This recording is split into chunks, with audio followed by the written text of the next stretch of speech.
Hai, selamat pagi anak-anak ibu. Assalamualaikum warahmatullahi wabarakatuh. Jumpa lagi dalam pembelajaran IPA kelas 9 semester 2. Pada hari ini kita akan belajar materi listrik dinamis, subbab arus listrik.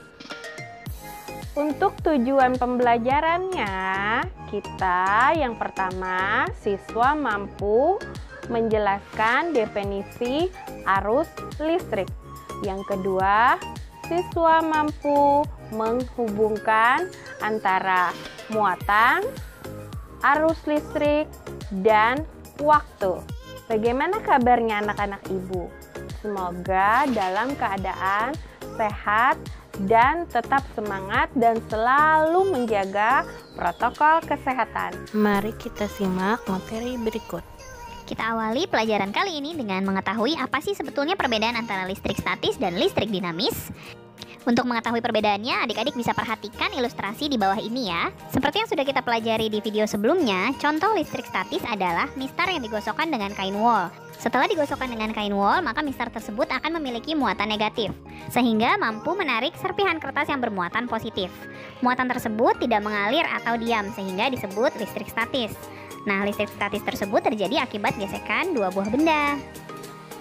Sementara listrik dinamis adalah listrik yang bergerak atau mengalir dalam suatu rangkaian. Ilustrasinya bisa kita lihat seperti gambar di bawah ini ya. Muatan listrik pada listrik dinamis berasal dari suatu sumber listrik, seperti batu baterai atau aki. Listrik dinamis memiliki manfaat yang sangat besar dalam kehidupan kita. Malam tidak terasa gelap dan mencekam lagi karena penemuan lampu listrik oleh Thomas Alva Edison. Teknologi kelistrikan dapat berkembang pesat berkat temuan Ørsted dan Faraday. Jika kita perhatikan lampu atau peralatan elektronik lain yang menggunakan listrik, semua alat tersebut membutuhkan kabel sebagai penghubung aliran arus listrik. Secara umum, aliran arus listrik bersumber dari pembangkit listrik seperti generator, baterai, aki, dan lain sebagainya.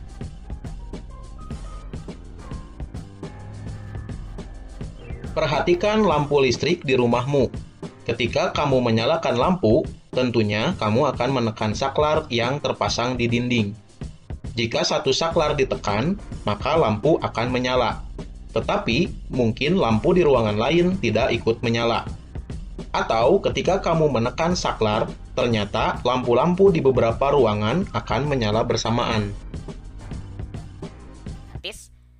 Kalau seandainya kita punya muatan positif dan muatan negatif, dua buah benda, yang satu bermuatan positif dan satu bermuatan negatif.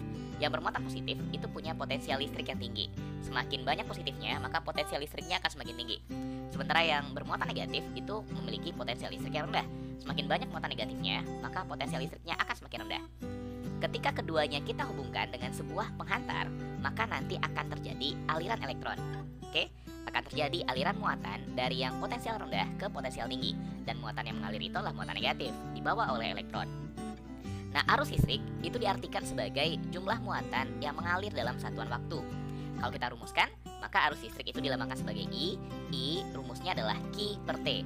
Di mana I adalah arus listrik, satuannya ampere, Q adalah muatan, satuannya coulomb, dan T adalah waktu, satuannya sekon. Elektron itu mengalir dari yang muatan negatif atau dari kutub negatif yang potensialnya rendah ke kutub positif yang potensial listriknya tinggi. Tetapi arus listrik disepakati oleh para ilmuwan itu alirannya arahnya berbeda melawan arah aliran elektron dari positif ke negatif. Oke? Jadi ingat, elektron mengalir dari negatif ke positif, sementara arus listrik mengalir dari positif ke negatif. I rumusnya adalah Q per T. Nah, untuk memudahkan kita dalam menghitung, karena ini terdiri dari 3 variabel I, Q, sama T, maka rumus I sama dengan Q per T ini bisa kita buat dalam bentuk diagram piramida. I nilainya sama dengan Q per T. I sama dengan Q per T. Oke, cara membacanya I sama dengan Q per T. Gimana kalau kita mau mencari Q atau T? Kita tinggal lihat posisinya saja. Kalau kita mau mencari Q itu sama dengan I kali T. Kalau dia sejajar, maka jadi dikalikan. Kalau kita nyari T, maka T ini itu sama dengan Q per I. Oke? I sama dengan Q per T. Kalau nyari Q sama dengan I kali T. Dan kalau kita nyari T itu sama dengan Q per I. Nah sekarang kita lihat contoh soalnya. Soal pertama. Di sebuah penghantar mengalir muatan sebanyak 30 kolom dalam waktu 2 menit. Besar kuat arus yang mengalir pada penghantar tersebut adalah titik-titik ampere. Ini pilihan jawabannya. Oke, sekarang kita jawab. Kita jawabnya sambil nulis saja ya. Apa yang diketahui di soal ini? Yang pertama ada Q, muatan sebanyak 30 kolom. Q sama dengan 30 kolom. Dalam waktu 2 menit, waktu lambangnya adalah T. T sama dengan 2 menit. Nah, satuan waktu harusnya bukan menit, tapi sekon.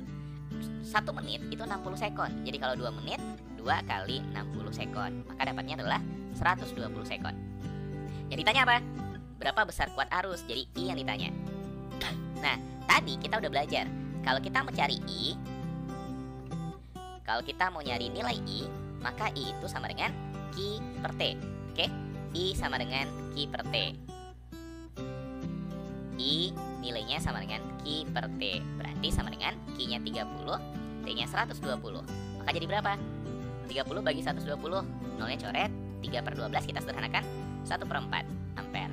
Nah, kalau 1/4 kita jadikan pecahan desimal, maka dapatnya adalah 0,25 ampere. Maka jawabannya adalah, nah ini D-nya kurang angkanya, 0,25 ampere. Kita ubah aja pilihan jawaban D-nya. Oke? Lanjut ke soal nomor 2. Sebuah kawat penghantar menghantarkan listrik sebesar 5 ampere. Besar muatan listrik yang mengalir dalam waktu 1 menit adalah menghantarkan listrik sebesar 5 ampere. Ini satuannya ampere. Yang satuannya ampere tadi adalah I. Jadi diketahui pertama adalah I. I sama dengan 5 ampere. Dalam waktu 1 menit. Berarti T-nya 1 menit. Kalau jadikan detik, 1 menit itu nilainya sama dengan 60 detik. Oke? Yang ditanya apa? Ditanya berapa nilai muatan. Besar muatan listrik yang mengalir. Berarti yang ditanya adalah Q. Q sama dengan berapa? Oke? Kalau lupa, kita lihat segitiga yang tadi lagi. I itu sama dengan Q per T. Kalau Q sama dengan I kali T. Q rumusnya adalah I kali T. Q sama dengan I kali T. Karena I dan T-nya sejajar, maka kita kalikan. I nilainya berapa? 5. T nilainya 60. 5 kali 60 hasilnya adalah 300 kolom. Maka soal ini jawabannya adalah D. Oke? Kita lanjut ke soal nomor 3. Sebuah penghantar dialiri arus listrik 0,2 ampere. Berapa waktu yang dibutuhkan untuk mengalirkan muatan sebanyak 10 kolom pada penghantar tersebut?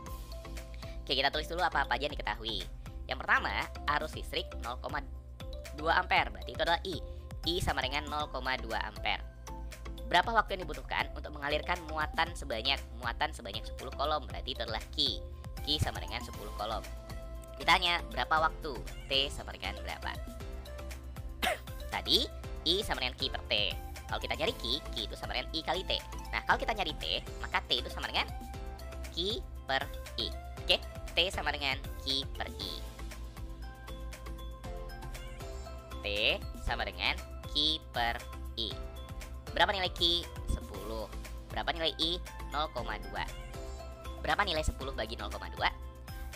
Biar bisa menghitungnya lebih gampang, komanya ini hilangkan. Kalau dia ada satu angka belakang koma, maka kali sama 10. Oke? Di atas kali 10, di bawah kali 10. Tujuannya apa? Biar pembaginya nggak ada komanya lagi. Kalau dia 2 angka belakang koma, maka dikali 100. Tapi kali 100-nya atas bawah ya. Jadi 10 per 0,2, biar gampang dibaginya, kita kali dengan 10 per 10. 10 kali 10, 100. 0,2 dikali 10, 2. Oke? 100 dibagi 2 dapatnya berapa? 50 sekon. Maka jawabannya adalah A. Oke?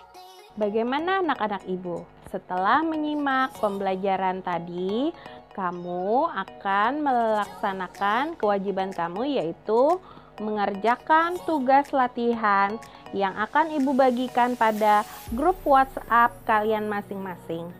Dan yaitu berupa link quizzes yang nantinya cara kalian akan upload pada Google Classroom kalian masing-masing.